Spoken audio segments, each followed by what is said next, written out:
আসসালামু আলাইকুম ইমরান, কেমন আছেন সবাই? আশা করছি দেশে এবং দেশের বাইরে যে যেখান থেকে আমার এই ভিডিওটি দেখছেন সবাই ভালো আছেন। তো আমি আজকে কাঁচা টমেটো ভাজি করেছিলাম। তো প্রথমেই আমি পেঁয়াজের সাথে একটু রসুন আর কাঁচামরিচ দিয়ে তেলে ভেজে তারপরে এখানে দিয়ে দিলাম কাঁচা টমেটো আর উপরে দিয়ে দিচ্ছি এখন লবণ আর একটু হলুদের গুঁড়া। এই দিয়ে আমি কাঁচা টমেটো ভাজিটা করে নিব। অল্প আছে সুন্দর মতো আস্তে আস্তে ভাজিটা ভেজে নিব।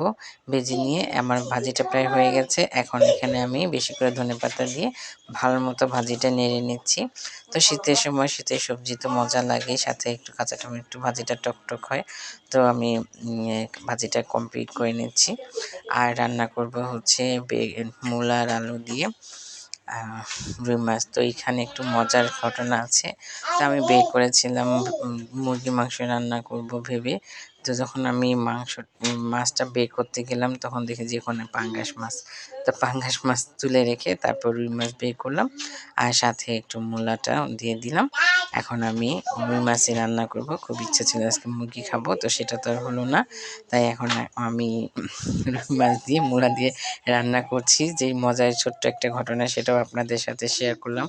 আশা করছি আপনাদের কাছে ভালো লাগবে। তো এখন আমি এখানে পেঁয়াজ আর মরিচটা ভালো করে ভেজে নিচ্ছি।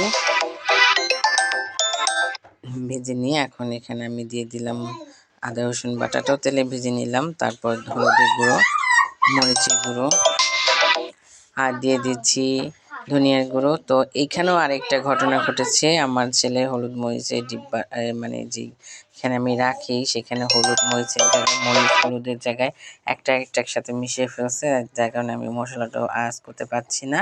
এখন দিয়ে দিচ্ছি মূলার আলু। তো মূলার আলুটা আমি একটু সিদ্ধ করে নিয়েছি। সিদ্ধ করে নিয়ে তারপর এখানে দিয়ে দিচ্ছি আলুটা আমি মাংসের মতো করে কেটেছিলাম, সেটা এখন কুচি কুচি হয়ে গেল। তো এখন আমি এটা ভালো মতো কষিয়ে নিচ্ছি। কষিয়ে নিয়ে তারপর আমি মাছটা ভেজে রেখেছি, মাছটা দিয়ে দিব। তো এখন আমি এটা ভালো মতো কষিয়ে নিলাম। তো কষানো হয়ে গেছে, পানি দিয়ে দিয়েছি। পানি দিয়ে এখন ভালো করে নিয়ে নিচ্ছি। তো আজকে আমার রান্নার কালারটা একেবারেই সুন্দর হয়নি, কারণ অলরেডি সে হলুদ মরিচ ধনিয়া লবণ সব একসাথে মিক্স করে ফেলছে। এখন পারছি না ফেলে দিতে, তাই ভাবলাম যে রান্না করেই খেয়ে নিই। শুধু শুধু জিনিসগুলো নষ্ট করবো কেন, অপচয় করবো কেন। তো এখন আমি মাছগুলো দিয়ে দিচ্ছি। মাছগুলো দিয়ে এখানে আমি দিয়ে দিব হচ্ছে ই ধনেপাতা দিয়ে দেবো আর তরকারির ঝোলটা আর একটু কমিয়ে নেব। তো জানি না রুই মাছ দিয়ে আজকে আমি প্রথম মূলা দিয়ে রান্না করলাম, কেমন হবে খেতে। তো আশা করছি হয়তো বা ভালোই হবে, কারণ শীতের সবজি তো খেতে খারাপ লাগবে না, ভালোই লাগবে। তো এখন আমি ভালো মতো নেড়ে নিচ্ছি। নেড়ে নিয়ে ঝোলটা একটু কমিয়ে নিব। তো আশা করছি আপনাদের কাছেও আমার রেসিপিটা ভালো লাগবে। তো আপনারা সবাই আমার ভিডিওটা ভালো মতো দেখবেন। ভালো লাগলে অবশ্যই লাইক কমেন্টস করে জানাবেন। আর আমার পেজটা একেবারে ডাউন হয়ে আছে, আশা করছি সবাই আমার পাশে থাকবেন, আমাকে সাপোর্ট করবেন ইনশাল্লাহ। সবাই আমরা একজনের পাশে থেকে এগিয়ে যাব ইনশাল্লাহ। তো আমি একটাই লাইফে আসবো, সবাই আমার লাইফে যুক্ত হবেন। ভালো থাকবেন সবাই। আল্লাহ হাফেজ।